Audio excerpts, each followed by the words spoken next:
Bagaimana sih cara mendaftarkan gugatan cerai secara mandiri tanpa pengacara? Oke, langsung saja ya. Sebelumnya, yang belum subscribe, like, dan komen silahkan. Oke, lanjut kita bahas mengenai bagaimana mendaftar cerai di pengadilan agama tanpa menggunakan pengacara. Yang pertama, siapkan dulu buku nikah dan kartu tanda penduduk KTP. Bila mana ada dua, ya bila mana buku nikahnya ini masih komplit, dua-duanya dipegang oleh kita, bisa langsung diajukan. Atau satu saja, misalnya pihak kita nih, suami, mau mengajukan, tapi saya ini punya buku nikah hanya satu, satunya kan di bawah. Nah, itu nggak apa-apa, bisa diajukan. Kemudian, yang kedua, apabila buku nikah itu hilang, rusak, atau ditahan oleh salah satu pihak, buku nikah kan dua-duanya ini ditahan oleh salah satu pihak, entah itu pihak istri atau pihak suami. Nah, itu kalian ke KUA dulu. KUA di mana kalian waktu menikah, waktu dulunya itu di mana. Nah, datangi, mintakan duplikat buku nikah dengan membawa KTP dan KK. Apabila hilang, maka nanti setelah KUA nih, nah nanti kan dapat nomor buku nikahnya, lalu bikinkan surat kehilangan di kepolisian. Setelah jadi nanti balik lagi ke KUA, baru bisa diterbitkan duplikat buku nikah. Jadi KUA itu mempunyai arsip. Kalau yang nikahnya terdaftar di KUA itu pasti KUA mempunyai arsip kapan kalian menikah. Nah itu. Kemudian setelah itu datang ke pengadilan agama sesuai domisili masing-masing. Nah, awas nih, wilayah pengadilan agama ini ditentukan oleh domisili istri atau domisili tempat tinggal bersama antara suami dan istri. Misal istrinya ini dari Palembang, kemudian tinggalnya sekarang di Jakarta, berdua ya sama suami dan istri. Nah, kemudian mau cerai ini, apakah harus ke Palembang dulu? Enggak usah, cukup di Jakarta, karena tempat tinggal bersamanya di Jakarta sih. Nah, oke. Kemudian datang ke loket informasi setelah di pengadilan agama ya. Nah, nanti konsultasi sama petugas PTSP namanya. Biasanya ditanyain, apa sih permasalahannya, kenapa sih mau cerai gitu kan, tempat tinggalnya di mana. Nah, ketika kata petugas PTSP-nya, oh bisa diajukan, silahkan lanjut. Nanti akan dikasih formulir pos bantuan hukum untuk kalian dibuatkan gugatan oleh siapa? Oleh pos bantuan hukum.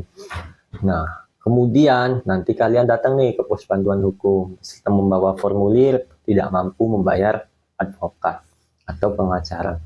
Nah, sampai di sana kalian akan ditanya nih, diwawancarai oleh pihak pos bakum. Nah, nanti dibuatkan gugatannya, gugatannya jadi. Nah, setelah itu kalian akan diarahkan nih untuk melengkapi berkas-berkas, fotokopi dan lain sebagainya, lalu datang ke loket pendaftaran. Nah, di loket pendaftaran nanti akan diarahkan juga oleh petugas PTSP-nya. Nah, nanti akan dibuatkan akun ekot namanya. Akun ekot ini nanti gugatan dan lain sebagainya itu hanya melalui HP saja. Nanti akan dibuatkan juga akunnya di sana. Nanti ada panggilan, ada pemberitahuan, itu melalui handphone saja cukup. Nanti ada yang melalui email, yang melalui WhatsApp Mahkamah Agung begitu. Nah, setelah pendaftaran selesai, nanti kalian akan dibuatkan kode pembayaran panjar biaya perkara. Nah, panjar biaya perkara ini berbeda-beda setiap pengadilan itu. Ada yang berapa ratus sekian, ada yang tergantung kasusnya bagaimana gitu. Nah, kemudian setelah mendapatkan kode pembayaran, silahkan datang ke loket pembayaran. Nah, bisa melalui rekening atau cash, begitu pembayarannya ya. Nah, setelah itu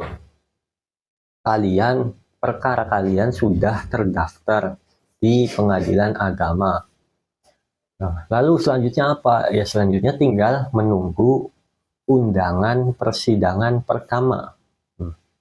Nah, persidangan pertama nanti kalian nunggu santai aja. Nanti akan ada notif dari WhatsApp Mahkamah Agung nanti ada centang hijaunya, centang birunya, bahwa itu adalah resmi dari Mahkamah Agung panggilan. Nah, yang dipanggil itu hanya kalian saja sebagai penggugat atau pemohon. Nah, kemudian nanti misal pihak suami yang mau menceraikan, kemudian pihak istri yang diceraikan. Nah, itu istrinya mah tetap mendapatkan panggilan secara manual, surat dari kantor pos nanti yang mengirim sesuai alamat istrinya begitu. Nah, udah tinggal mengikuti langkah-langkah selanjutnya. Nanti sidang pertama itu adalah pemeriksaan berkas, pemeriksaan para pihak. Bener nggak sih si ini yang mengajukan, nanti kan dicocokkan antara KTP dengan muka, sama nggak sih? Nah, setelah itu nanti selesai sidang pertama, apabila tergugat tidak hadir, maka akan dipanggil kembali nih oleh pengadilan. Panggilan ke-1, panggilan kedua, panggilan ketiga, sampai 3 kali. Nah, nanti berikutnya nih sidang lagi. Apabila penggugat masih tidak hadir juga, dipanggil lagi. Nah, kemudian apabila pada saat sidang pertama tergugat ini hadir, maka akan dimediasi terlebih dahulu oleh mediator bahwa permasalahannya apa. Kalau bisa sih jangan cerai lagi, begitu kan. Oke, mungkin itu saja ya terkait dengan bagaimana mendaftarkan cerai tanpa pengacara, khususnya adalah bagi masyarakat yang tidak mampu, karena negara bukan hanya mengurus persoalan infrastruktur saja.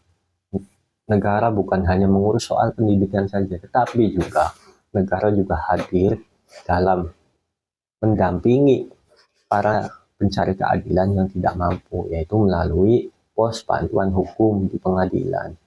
Terima kasih, jangan lupa subscribe dan centang tombol notifikasinya supaya dapat, dan apabila ada yang ditanyakan silahkan ketik di kolom komentar.